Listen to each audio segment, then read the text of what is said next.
And so the Sacramento Kings decided to fire Mike Brown today.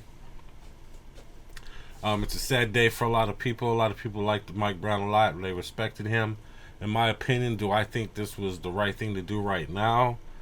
I do not think this was the right move to do right now. I do not agree with this move. I don't think Mike Brown was the issue at all. And there's a lot of people that don't like Mike Brown's rotations or whatever, but I don't think rotations is what was holding this team back at all by any means. It very much feels like a panic move.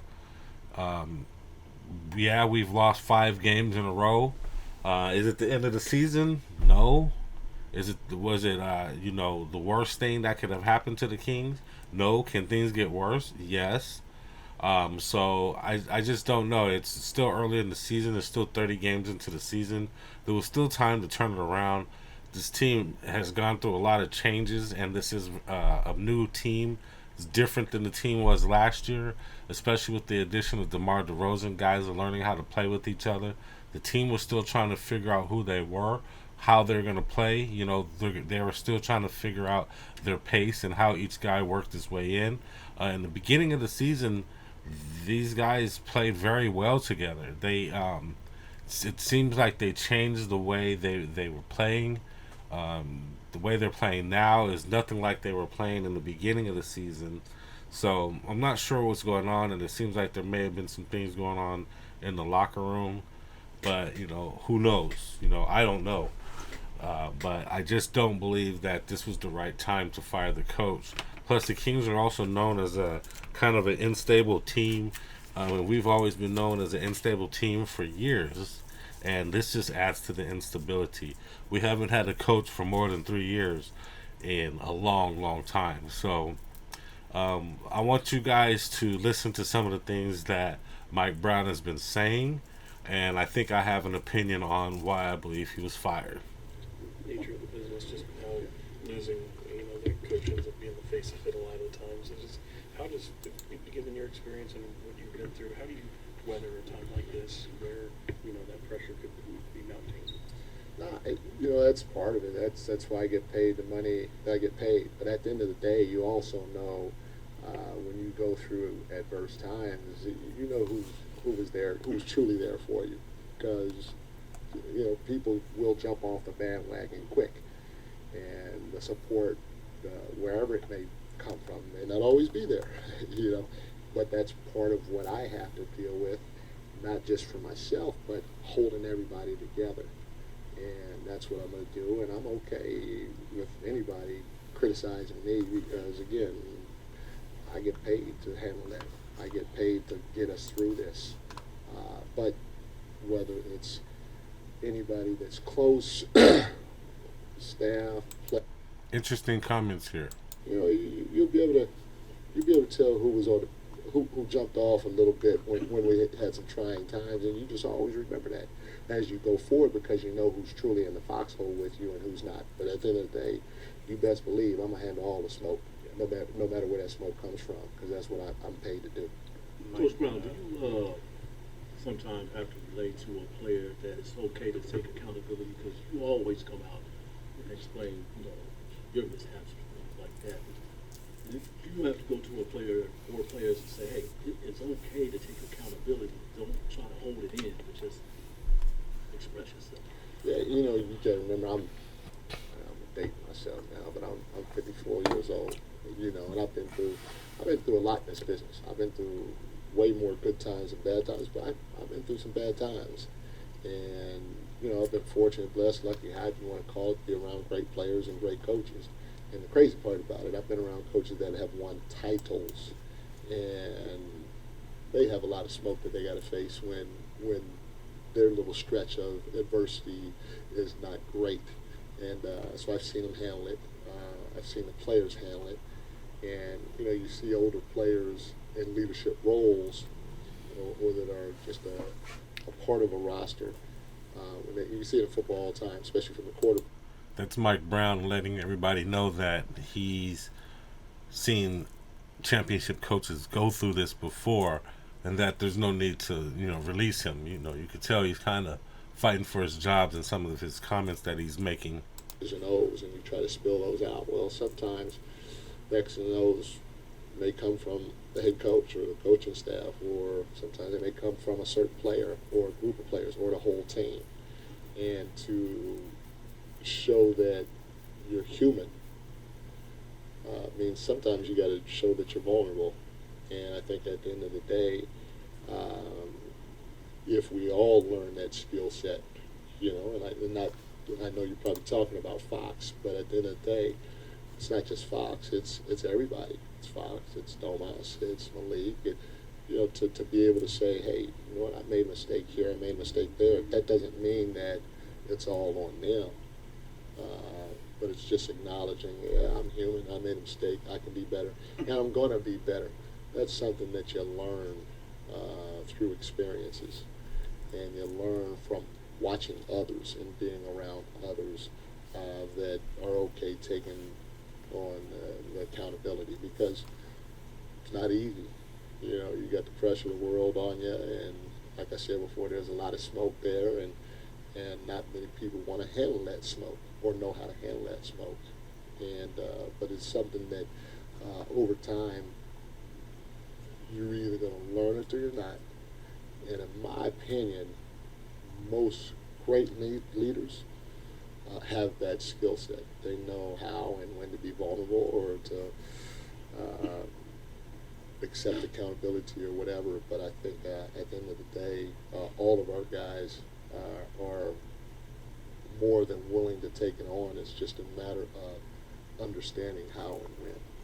Mike, two questions. I think you're 4-7 since you made the last change of the lineup. How much thought are you giving to maybe going another direction, or is this something you want to keep sticking with for a while? No, I got to give thought to it, because the reality of it is, before I made the change, we were 6-6, and we lost a couple of games early on. When we were still finding our way, and when I said make the change, I think Kevin started 12 games for us. That's the guy that's been their majority.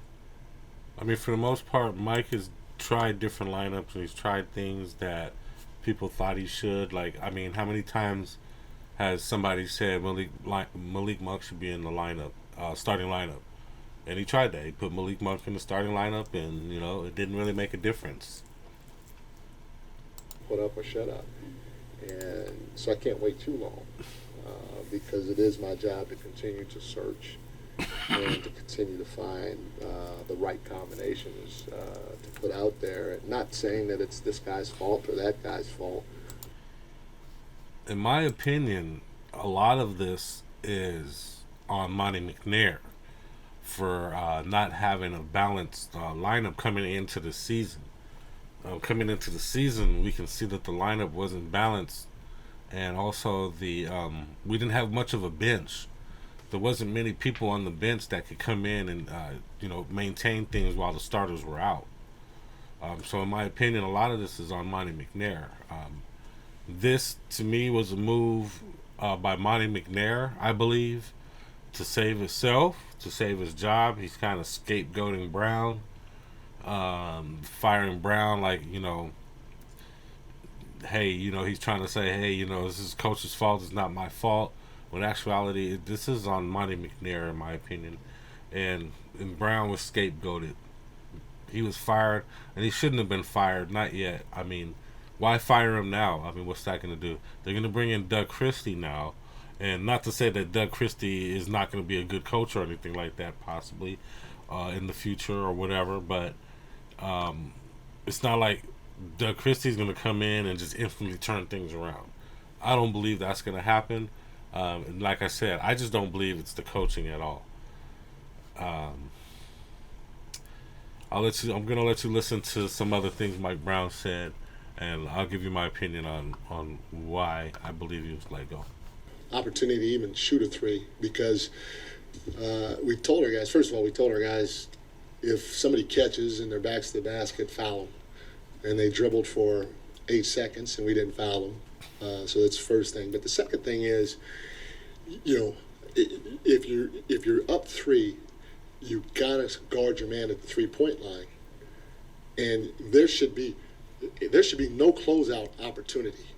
No closeout opportunity. We told them that they know the only thing that can hurt us is a three. And, I need to go back and watch the film to see exactly where Fox was, but there was no reason for there to be a hard closeout.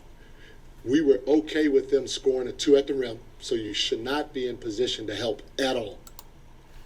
In a lot of ways, I mean, he's telling everybody exactly what happened. He told his team what to do in the situation.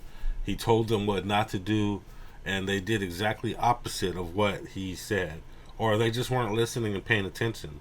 And mainly Fox. He kind of threw Fox under the bus in this press conference.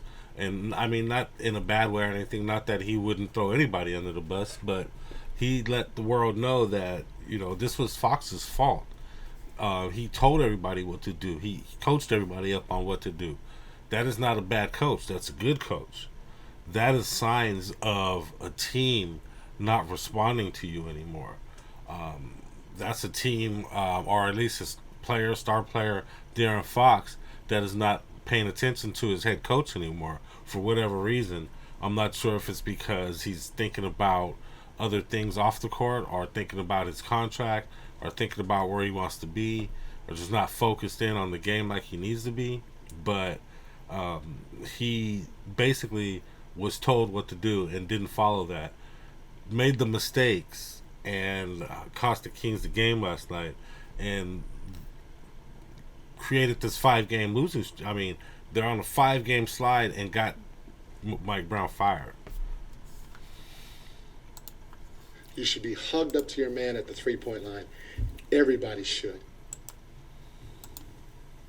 And why there was a closeout by Fox, I'm not sure. I got to go back and watch the tape.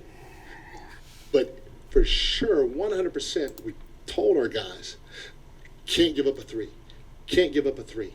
Can't give up a three. Stay connected. Stay on the high side. Stay on the high side.